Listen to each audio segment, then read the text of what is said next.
Elisa smirked, twirling her designer bracelet between her fingers as she leaned back into the plush booth of the upscale cafe. She knew exactly how this conversation would go. It always did. "I'll pay you back, I promise," she said, flashing a dazzling smile across the table at me. I didn't respond right away, I just studied her. The way she barely touched the overpriced matcha she ordered but had no problem asking me to cover the bill. The way her freshly manicured nails tapped against her phone screen, probably scrolling through handbags she planned to manifest into her life.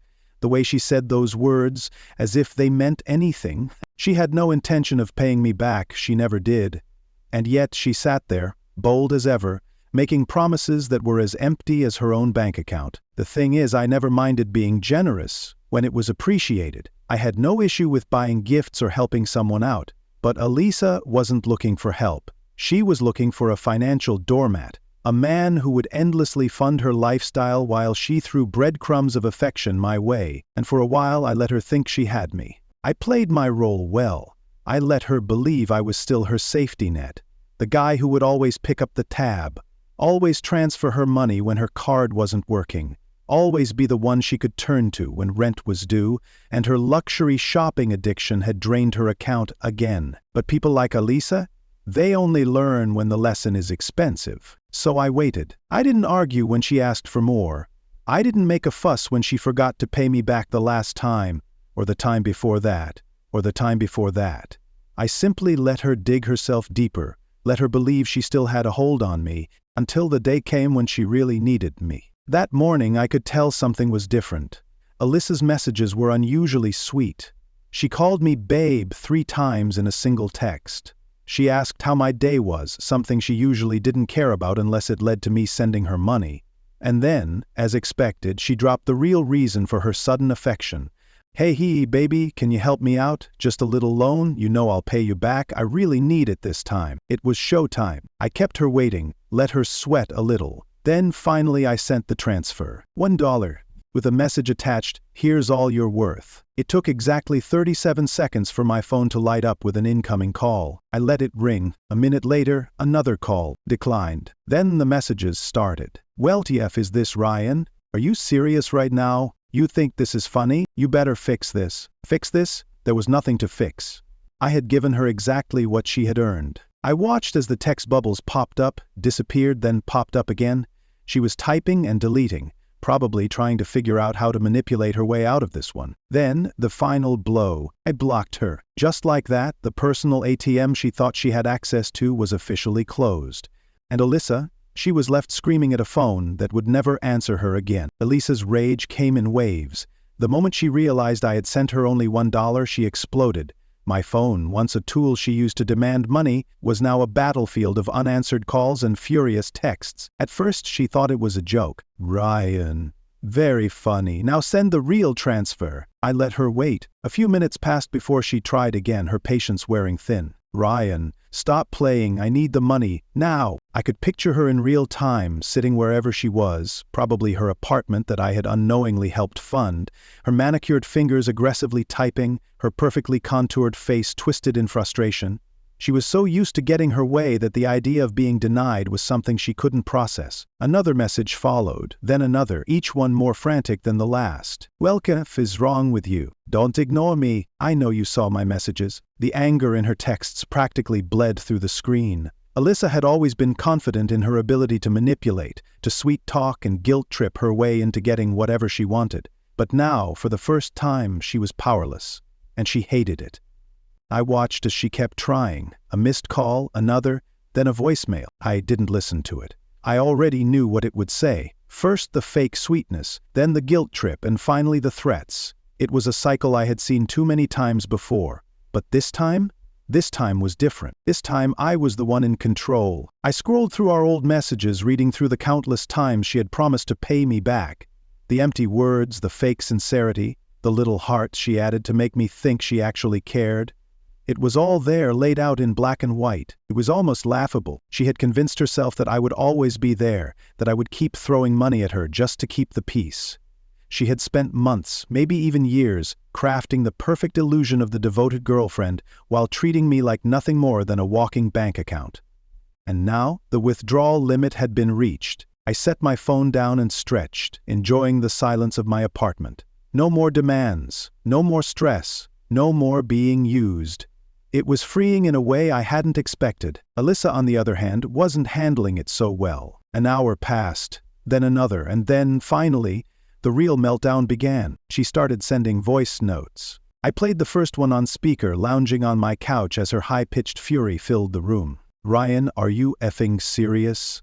$1? Are you out of your mind? After everything I've done for you?" That last part almost made me laugh. Everything she had done for me? She had done nothing but take. I played the next one. "You are such a petty little bee.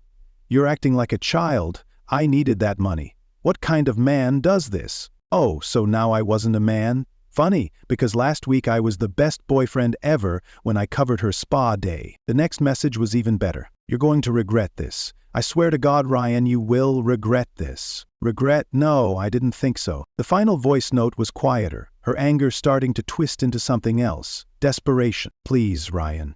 Can we just talk? I don't understand why you're doing this. I thought we were good. I thought we had something special." There it was, the last trick up her sleeve. Playing the victim. I smiled, shaking my head. For once, Alyssa wasn't the one calling the shots. I blocked her number. Instant, permanent. She had already taken enough from me. My time, my money, my patience. But now she was left with nothing. And me? I had never felt richer. The moment I blocked her number, I knew Alyssa wouldn't take it quietly. Women like her never did. They thrived on control, on keeping their options open, on knowing they could always circle back when they needed something. And I had just slammed the door in her face. For a while there was silence. No texts, no calls, no notifications buzzing like a pesky mosquito in my pocket. It was almost eerie, the absence of her constant demands. But I knew better than to think she had given up. And sure enough, it didn't take long before she found another way to reach me. An email popped up in my inbox, the subject line reading, "We need to talk." I clicked it half out of curiosity, half because I wanted to see just how low she was willing to go. "I don't know what's going on with you, but this isn't funny. I really needed that money. You know I would have paid you back.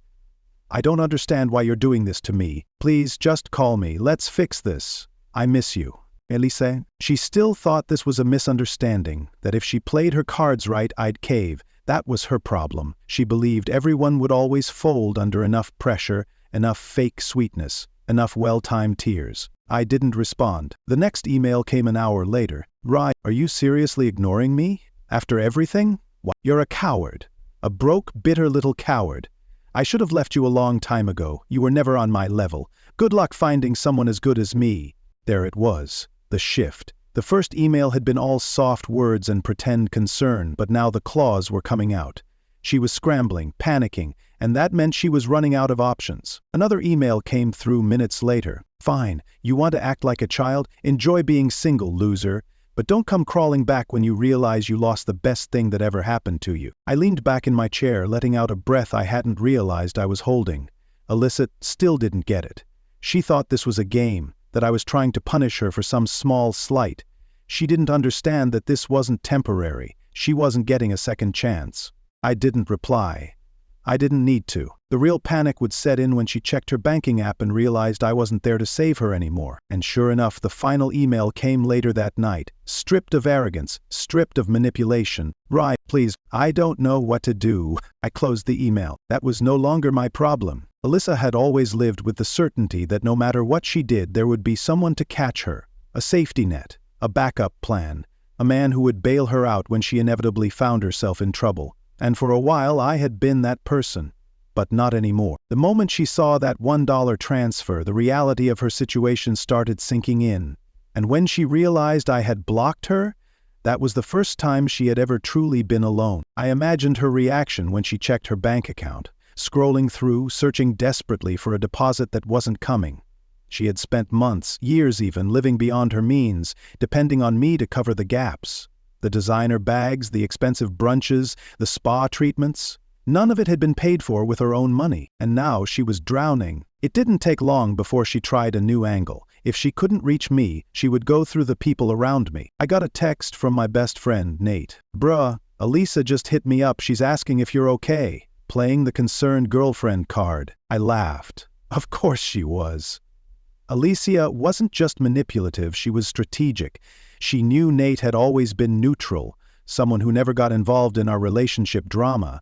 She was counting on him to feel sorry for her, maybe even convince me to talk to her. I texted back, "Don't engage, she's fishing for sympathy." Nate sent a thumbs-up emoji, then another message. "Already told her she should have paid you back when she had the chance. She left me on read." I smiled. Even Nate saw through her now, but Alyssa wasn't done yet. Later that evening, a knock sounded at my door.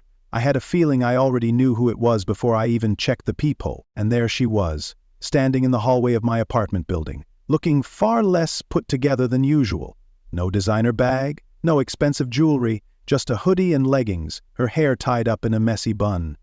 Alyssa, stripped of her usual confidence, standing on my doorstep like a lost child. I didn't open the door. She knocked again, a little more desperately this time. "Ryan, I know you're in there. Just talk to me, please." As I didn't respond, she sighed, leaning her forehead against the door. "Look, I know I screwed up, okay? I get it. But you don't have to do this. Just let me in." I stayed silent. Minutes passed. Then, finally, she let out a frustrated breath. "Fine, be an asshole, but just so you know, you're going to regret this." I listened as her footsteps retreated down the hall. Regret? No, Elisa. The only regret I had was not doing this sooner. Alyssa was gone. I waited a few minutes before checking the peephole again, just to make sure she hadn't decided to linger in the hallway waiting for me to cave.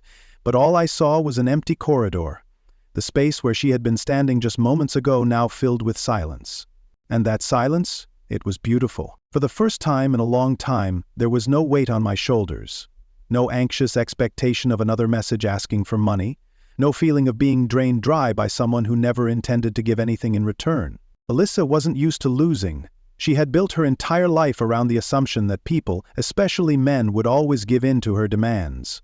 But this time, she had run into a wall that wasn't budging. The thought of her storming off, seething with frustration, made me smirk.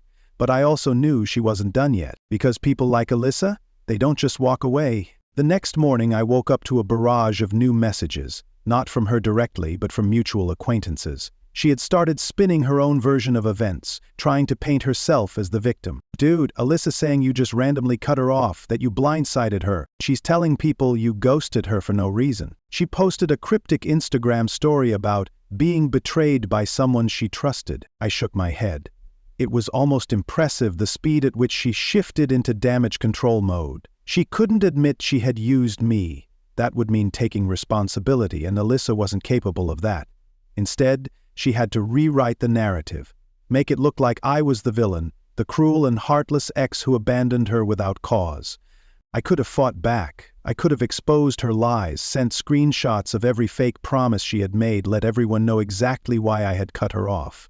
But why bother? The truth didn't need defending. It would reveal itself in time, because Elisa's real problem wasn't me. It was the fact that she had no idea how to survive without someone else funding her life. A week later, I got the final confirmation that karma had done its job. Nate sent me a message with a link. "Dude, she's selling her designer bags. All of them." I clicked the link. Sure enough, Alyssa had listed her expensive purses, shoes, and even some jewelry on resale apps. The captions were carefully worded, clearing out my collection, as if she was choosing to part with them for fun.